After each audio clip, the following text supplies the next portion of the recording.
여기에 우리 사회만의 토양이 하나 더 있습니다. 이 세대의 상당수는 전교조가 교단에 등장한 이후에 학창시절을 보낸 첫 세대입니다.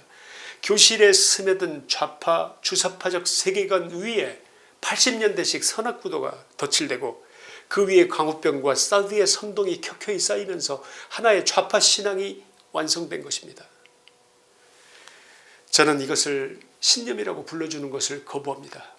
전과 기록을 보고도 허위라고 판시된 광우병 선동 보도를 보고도 그 짓을 누가 저질렀는지를 보고도 간첩 확정 판결을 보고도 눈을 감는 것은 그것은 신념이 아닙니다.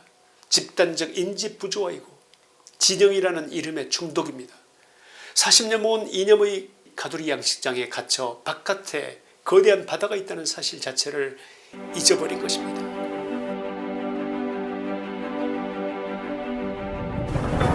1984년 겨울 경상북도 고창의 한 부대에서 방위병 하나가 사라졌습니다.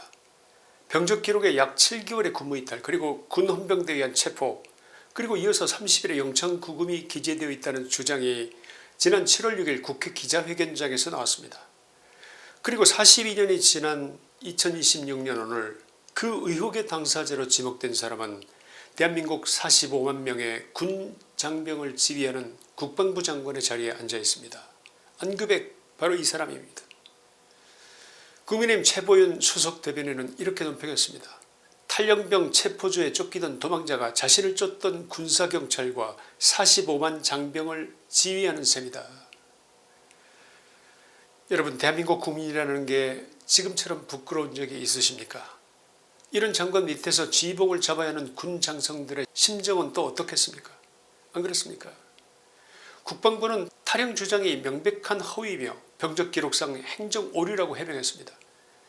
그런데 정작 그 병적 기록은 공개하지 못하겠다고 버티고 있습니다. 떳떳하다면 기록 원본 종이 한 장이면 끝날 논란입니다. 국민의힘은 의혹 해소도 자진 사퇴도 없다면 탄핵소추에 나서겠다고 했고 인사청문회 해명이 사실과 다르다며 대국민 사기극이라고 말했습니다. 방위병 한 명 때문에 온 나라와 군 기강이 흔들리고 있는 이 현실을 어떻게 생각하십니까? 오늘 방송의 주제로서 제가 드리려는 말씀은 안규백 장관 한 사람의 얘기가 아닙니다. 이런 의혹이 온 나라를 흔들어도 이재명 정부 수뇌부의 전과 기록이 줄줄이 드러나 있어도 거짓 선동의 역사가 판결문으로 확인되고 진짜 간첩이 확정 판결을 받아도 눈 하나 깜짝하지 않는 맹신덩어리 그 자체인 사람들이 있어서 그들에 대해서 말씀드리는 것입니다. 바로 민주당 좌파 운동권 세력을 떠받치고 있는 우리나라 40대와 50대 국민들입니다. 이 세대는 왜 지금 모든 사실을 알고도 눈을 감을까요? 불의에 맞서서 가장 치열하게 저항했다고 자부해온 40대 50대 그 세대들이 민주당의 불의에 대해서만은 왜 이리도 침묵하는 것일까요?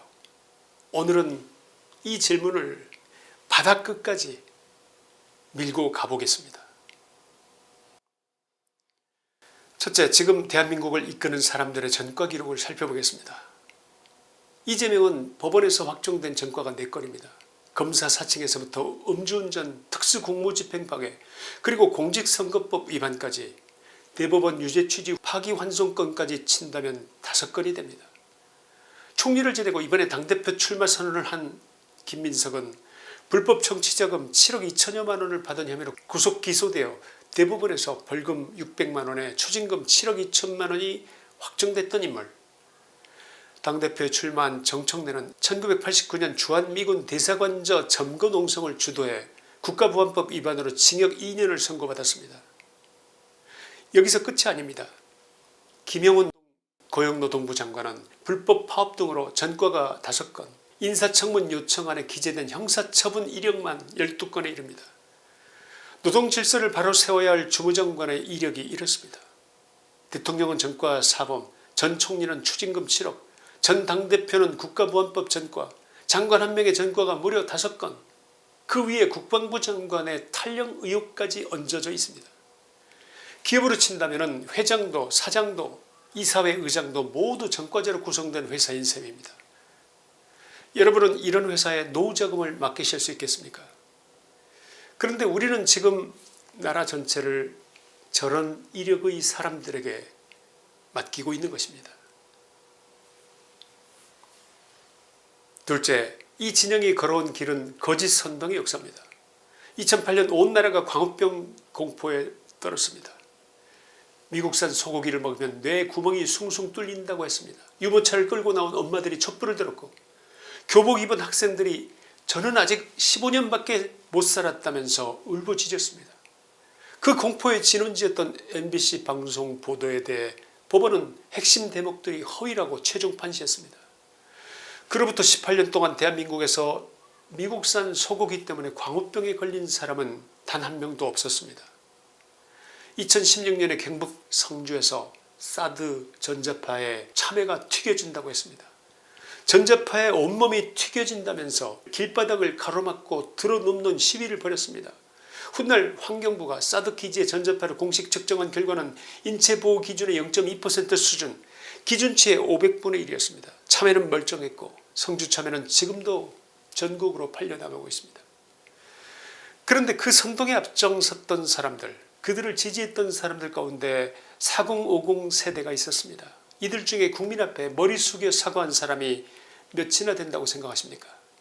단 한 장의 반성문이라도 혹시 보신 적이 있으십니까? 셋째, 간첩이 노동운동의 심장부에 앉아 북한의 지령을 받았습니다. 이것은 주장이 아니라 대법원 확정 판결입니다.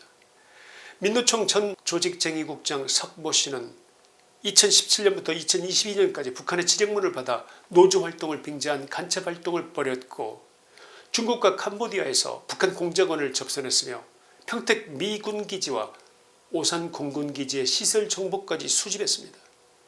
대법원은 징역 9년 6개월을 확정했습니다. 함께 기소된 보건의료노조 전 조직실장도 징역 3년이 확정됐습니다. 대한민국 최대 노동조직의 핵심 간부가 북한의 지령을 받아서 프랑카드를 만들고 구호를 만들어 움직였다는 사실이 대법원 판결로 못 박힌 것입니다. 이 정도 사건이면 원래 나라가 한바탕 뒤집어져도 모자랄 지경입니다. 그런데 어땠습니까? 광화문이 뒤집어졌습니까? 정의를 부르짖던 4050 세대가 반국가 세력 물러가라고 촛불을 들었습니까? 아무 일도 없었지 않습니까? 광우병 사태 때 유모차까지 끌고 나왔던 지금의 40, 50대 사람들이 진짜 간첩의 확정 판결 앞에서는 입을 닫았습니다. 거짓에는 분노하고 진실에는 침묵한다. 이것이 지금 4050 세대가 서 있는 자리입니다. 넷째, 그러면서 자기 삶이 걸린 문제조차도 자기 목에 칼이 들어오는데도 똑같이 눈을 감습니다. 우리나라에서 세금을 가장 많이 내는 세대가 누굽니까? 40대 50대 아닙니까? 그런데 이들이 성과급을 지역화폐로 주겠다는 발상에 박수를 치고 주택과 대출을 가장 많이 안고 있는 이 세대가 자기 자산의 가치를 깎는 부동산 규제를 지지합니다. 그들 자신도 자녀를 키우는 부모면서 청년 부담을 지운다는 비판을 받는 정책에 표를 던집니다. 그리고 정작 자기 자녀 또래가 다른 정치적 목소리를 내면 극우라는 딱지부터 붙이는 자. 이 자들이 지금 민주당 운동권 세력을 뒷받침하는 4050 세대들입니다. 민주화를 이루었다고 자부하면서 민주주의의 심장인 선거의 공정성에 대한 질문은 음모론이라고 틀어막고 혹독한 국무복무를 견딘 세대가 바로 그들인데도 탈영 의혹에 휩싸인 방위병 출신의 국방장관 앞에서 침묵합니다. 지갑도 집도 자녀도 안보도 민주주의도 어느 하나 자기 것 아닌 게 없는데 모조리 민주당 좌파 진영에 자신을 송두리째 내주고 있는 것입니다. 세상에 이런 거리가 어디 있습니까? 이 사람들 이해 가십니까 여러분? 다섯째, 지금 이 순간에도 올림픽공원에서는 청년들이 외치고 있습니다. 지난 6월 3일 지방선거에서 믿기 어려운 일들이 벌어졌습니다. 대명천지 대한민국에서 투표용지가 떨어져 유권자들이 투표를 못하고 발길을 돌린 것입니다.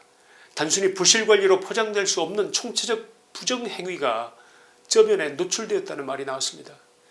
헌법이 보장한 참정권이 참혹하게 짓밟힌 것입니다.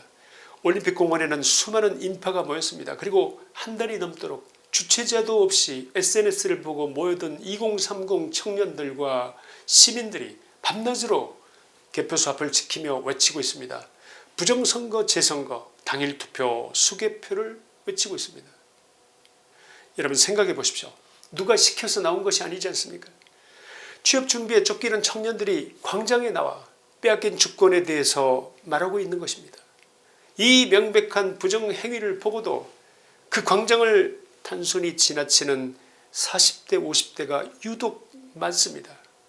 그 사태의 주범이 선관위와 그리고 자신들이 지지해오던 세력임을 알면서도 정의와 민주주의를 외쳤다고 자부하던 4050 세대가 이 선거조작 사태와 명백한 주권 침해 사태 앞에서 침묵하고 고개를 돌립니다. 자기 자녀뻘 청년들이 밤을 새워가며 지키는 광장에 눈길 한 번도 주지 않습니다.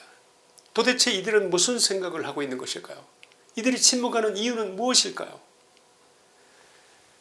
그 답을 심리학은 오래전에 내놓았습니다. 미국의 사회심리학자 레온 패스팅커는 1950년대 종말론 예언을 믿던 광신도들을 직접 관찰한 뒤 놀라운 기록을 남겼습니다. 예언이 보기 좋게 빗나갔는데도 신도들의 믿음은 무너지기는커녕 오히려 더 강해졌다는 것입니다. 믿음과 현실이 충돌하면 인간은 현실을 버리고 믿음을 지킨다는 인지부조와 이론이 바로 여기서 나왔습니다. 예일대의 에이미 추아 교수도 정치적 부족주의를 경고했습니다. 인간은 일단 어느 부족에 소속되고 나면 진실보다 소속을 택하고 부족의 승리를 자신의 이익보다 앞세운다는 것입니다. 여기에 우리 사회만의 토양이 하나 더 있습니다. 이 세대의 상당수는 전교조가 교단에 등장한 이후에 학창시절을 보낸 첫 세대입니다. 교실에 스며든 좌파 주사파적 세계관 위에 80년대식 선악구도가 덧칠되고 그 위에 광우병과 사드의 선동이 켜켜이 쌓이면서 하나의 좌파 신앙이 완성된 것입니다. 저는 이것을 신념이라고 불러주는 것을 거부합니다. 전과 기록을 보고도 허위라고 판시된 광우병 선동 보도를 보고도 그 짓을 누가 저질렀는지를 보고도 간첩 확정 판결을 보고도 눈을 감는 것은 그것은 신념이 아닙니다. 집단적 인지 부조화이고 진영이라는 이름의 중독입니다. 40년 모은 이념의 가두리 양식장에 갇혀 바깥에 거대한 바다가 있다는 사실 자체를 잊어버린 것입니다.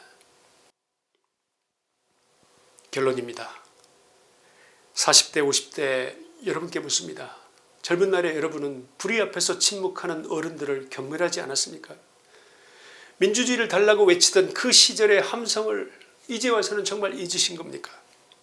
오늘 거울 앞에 한번 서보십시오. 전과 기록 앞에서 눈을 감고 허위로 판시된 선동에 박수를 보내고 간첩의 확정 판결에 하품을 하고 투표용지가 없어 발길을 돌린 이웃 앞에서 고개를 돌리는 사람이 거기 서 있습니다. 그 사람이 젊은 날에 여러분이 그토록 경멸했던 침묵하는 어른과 무엇이 다릅니까? 지금 여러분이 비워둔 광장을 여러분의 자녀들이 지키고 있습니다. 한여름밤을 새워가며 부모 세대가 내팽개친 숙제를 자식 세대가 대신하고 있는 것입니다. 부모로서 이보다 더 부끄러운 일이 어디 있습니까? 사회의 기둥이 되어야 할 세대가 기둥은커녕 무너지는 집을 물끄러미 바라보는 구경꾼이 되어 있지 않습니까? 이미 눈을 뜨고 자녀들 곁에 선 4050 세대도 적지 않다는 것을 물론 잘 압니다. 그래서 우리는 이 세대를 포기해서는 안 됩니다. 어느 날 문득 잠든 자녀의 얼굴을 내려다보게 되는 날이 올 것입니다. 그 고요하게 잠든 얼굴 앞에서 스스로에게 묻게 될 것입니다. 내 아이가 살아갈 나라는 어떤 세상인가? 탈영 의혹을 받는 광의병 출신이 나라를 망가뜨리려고 해도 눈 하나 깜짝하지 않고 간첩이 노동운동을 좌지우지해도 아무도 분노하지 않고 선거 부정 의혹이 전국을 달구는데도 아무도 책임지지 않는 나라를 나는 정말 이 아이에게 물려줄 것인가? 그 질문 앞에 정직해지는 순간 40년 묵은 좌파 운동권 세력이 걸어둔 최면은 금이 가기 시작할 것입니다. 4050 세대가 정신을 차리고 눈을 뜨는 날, 거짓과 진실이 제자리로 돌아가는 날, 그날이 이 나라가 다시 일어서는 날입니다. 그날이 오면 올림픽 공원의 밤샘 함성이 헛되지 않았음을 역사가 기록할 것입니다. 저는 그날이 반드시 온다고 믿습니다. 그리고 그날을 앞당기는 것이 오늘 우리가 이 방송을 하는 이유입니다. 김치환의 시사이다였습니다. 감사합니다.